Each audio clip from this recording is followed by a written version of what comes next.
মেয়ে যখন প্রেগনেন্ট, দুই বান্ধবী গল্প করছিল। হঠাৎ সুমনা বমি করতে শুরু করে। কি হয়েছে, বমি করছিস কেন? আমি প্রেগনেন্ট। কি, তুই প্রেগনেন্ট? তুই প্রেগনেন্ট হলি কি করে? তুই আমার সাথে যা যা করেছিস তাতেই আমি প্রেগনেন্ট হয়ে গেছি। কি করে বুঝলি যে তুই প্রেগনেন্ট হয়েছিস? ডাক্তারের কাছে গিয়েছিলাম, ডাক্তার পরীক্ষা করার পর বলেছে আমি প্রেগনেন্ট হয়েছি। আল্লাহ, এখন আমরা মানুষকে কি বলবো? শোন সুমনা, আমার খুব কষ্ট হচ্ছে, এক কাজ কর, আমাকে আমার বাড়িতে নিয়ে যা, আমি এখানে থাকতে পারবো না। আচ্ছা, আমি তোকে গাড়িতে তুলে দিয়ে আসলে হবে না? তুই তো চলে যেতে পারবি।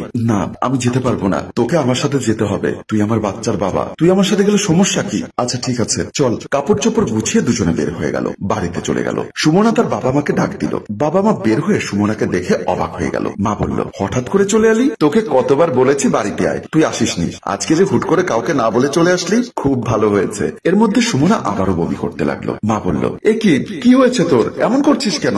মা, আমি প্রেগনেন্ট। এই কথা শুনে সুমনার বাবা অবাক হয়ে বলল, কি, তুই প্রেগনেন্ট মানে? তুই কি আমাদেরকে না জানিয়ে বিয়ে করেছিস? হ্যাঁ বাবা, আমি বিয়ে করেছি। মা জিজ্ঞেস করলো, বল তোর পেটে কার বাচ্চা?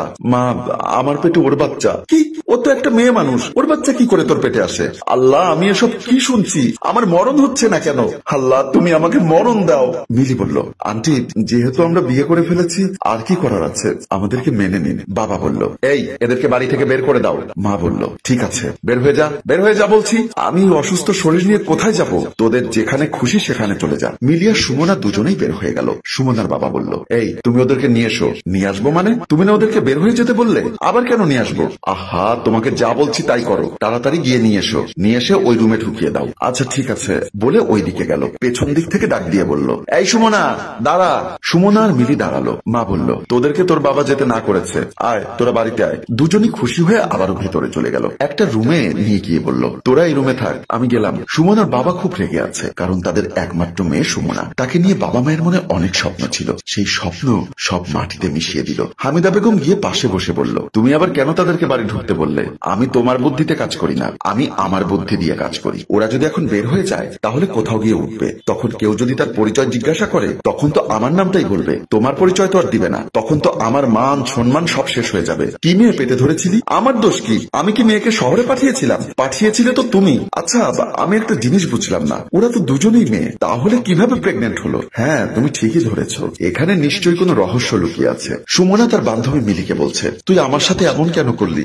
এখন আমার যে কি কষ্ট হচ্ছে সেটা শুধু আমি জানি। আরে এরকম যে একটা কাজ হবে আমি জীবনেও কল্পনা করতে পারিনি। একটা কাজ কর, তুই আমাকে ডাক্তারের কাছে নিয়ে যা, আমার খুব খারাপ লাগছে। আচ্ছা ঠিক আছে চল, তবে একটা কথা ডাক্তারকে বলিস না, আমি যে তোকে প্রেগনেন্ট করে দিয়েছি এই কথাটা কিন্তু তুই ডাক্তারের কাছে বলিস না। আচ্ছা ঠিক আছে, বলবো না আমি। চল, আমাকে ডাক্তারের কাছে নিয়ে চল। সুমনা মিলিকে ডাক্তারের কাছে নিয়ে গেল। মিলি আকাশের সাথে দেখা করে বলল, শোনো, তুমি আমাকে তাড়াতাড়ি বিয়ে করে ফেলো, আমি সুমনাকে রেখে এসেছি। তুই সুমনাকে প্রেগনেন্ট করে এখন আমার কাছে এসেছিস আমাকে বিয়ে করতে? কদিন পর দেখা যাবে তুই আমাকেও প্রেগনেন্ট করে দিয়েছিস, তখন আমি কোথায় যাব? তুমি কি আমার সাথে ইয়ার কি করছো? আমি একটা মেয়ে হয়ে আর একটা মেয়েকে আমি কিভাবে প্রেগনেন্ট করব? তাহলে সুমনার পেটে বাচ্চা আসলো কোথা থেকে এসেছে আমি কি করে জানি? হয়তো সে কোনো ছেলের সাথে রিলেশন করেছে এবং তার সাথে ডেটিং করেছে, তাই বাচ্চা হয়ে গেছে। শোনো, তুমি এখন ওর কথা বাদ দিয়ে আমাকে নিয়ে ভাবো, আমাকে কখন বিয়ে করবে বলো? আমি তোমাকে বিয়ে করতে পারবো না, কারণ তোমাকে আমি ভয় পাই। তাহলে তুমি আমাকে কথা দিয়েছিলে কেন? কথা দিয়েছি তো কি হয়েছে, এখন অন্য কাউকে বিয়ে করে নে। আমি গেলাম। সুমনার বাবা আর মা দুজনেই সুমনাকে নিয়ে খুব টেনশনে আছে।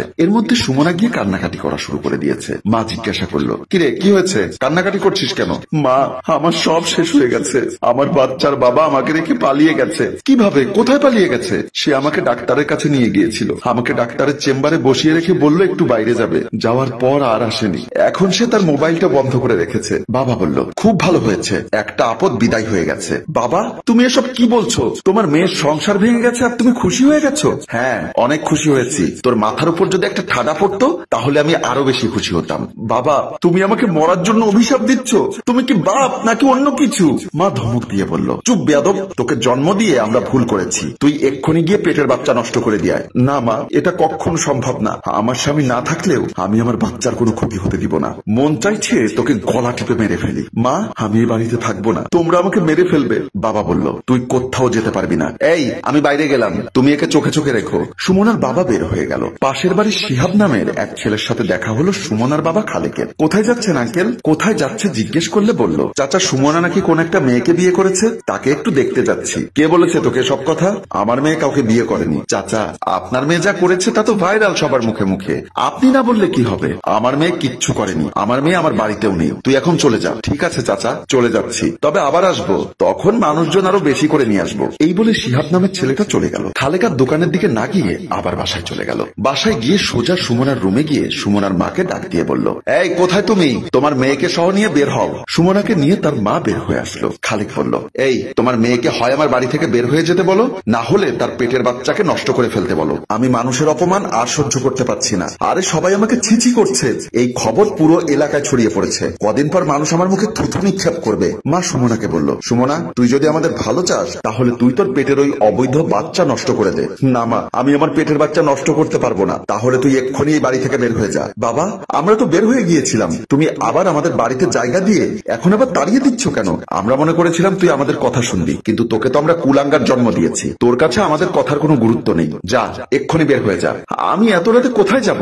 আজকের রাতটা থাকি, আগামীকাল ভোরে উঠে আমি চলে যাব। তুই আর এক সেকেন্ডও এই বাড়িতে থাকতে পারবি না। এই ঘাট ধরে ওকে আমার বাড়ি থেকে বের করে দাও। মা নিজের মেয়েকে ঘাট ধরে বের করে দিল। ধাক্কা খেয়ে দরজার সামনে গিয়ে পড়লো। সেখানে গিয়ে আকাশ তাকে তুলে নিয়ে বলল, সুমনা তোমার এই অবস্থা কেন? আকাশ তুমি এসেছো?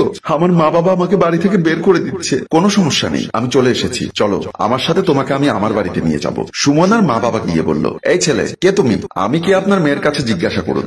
আমার বাচ্চার প্রকৃত বাবা হলো, আমরা গোপনে বিয়ে করেছিলাম। আমার বিয়ের ব্যাপারে তার ফ্যামিলিতে কেউ জানতো না। আমাকে সে নিষেধ করেছিল আমি যেন কথাটা কাউকে না বলি, তাই আমি কাউকে বলিনি। এমনকি আমার বান্ধবী মিলিও জানতো না যে আমি আকাশকে বিয়ে করেছি। আমি তার উপর দোষ চাপিয়ে দিয়েছিলাম। তুই আমাদেরকে কেন এসব কথা বলিসনি? বলিনি কারণ হলো আমি একটু দেখতে চেয়েছিলাম আমার জন্য তোমাদের মায়া কেমন। আজকে আমার ভাবতে খুব কষ্ট হচ্ছে কেন আমি তোমাদের ঘরে জন্ম নিলাম। যারা কিনা নিজের জন্মদাতা মেয়েকে গলা ধাক্কা দিয়ে বাড়ি থেকে বের করে দিতে পারে, তারা কখনো মানুষের কাতারে পড়ে না। মানছি আমি তোমাদের না জানিয়ে বিয়ে করে ভুল করেছি। ছেলেমেয়েরা ভুল করবে, এটাই স্বাভাবিক। আর ছেলে মেয়ের ভুল ক্ষমা করা বাবা মায়ের কর্তব্যের মধ্যে পড়ে। ঠিক আছে, তোমরা যা করেছো ভালোই করেছো। আমি আকাশের সাথে চলে যাচ্ছি। আমি বেঁচে থাকতে আমার এই মুখ আমি তোমাদেরকে আর দেখাবো না। মা তুই সব কি বলছিস? তুই আমাদের একমাত্র মেয়ে, তুই ছাড়া আমাদের আর কেউ নেই। বাবা বলল, মারে আসলে আমার মাথা ঠিক ছিল না, তাই এমন ব্যবহার করেছি। আমি বাবা হয়ে তোর কাছে ক্ষমা চাচ্ছি, আমাদেরকে তুই ক্ষমা করে দে। আকাশ বলে উঠল, সুমনা বাবা মা তোমার কাছে ক্ষমা চাচ্ছে। তুমি যদি তাদেরকে ক্ষমা না করো তাহলে তোমার পাপ হবে। তুমি তাদেরকে ক্ষমা করে দাও। পরে সুমনা তার বাবা মাকে ক্ষমা করে দিল। বাবা মাও তাদেরকে মেনে নিল। সম্মানিত দর্শক, আমাদের এই গল্পটি যদি আপনাদের ভালো লেগে থাকে তাহলে লাইক, কমেন্ট এবং শেয়ার করে অন্যকে দেখার সুযোগ করে দিন। ধন্যবাদ। গল্পটির রচনা আইয়ুব মাহমুদ টেম্পু, পরিচালনায় রেজাউল কবির চৌধুরী এবং প্রযোজনায় FA নয়ন চৌধুরী।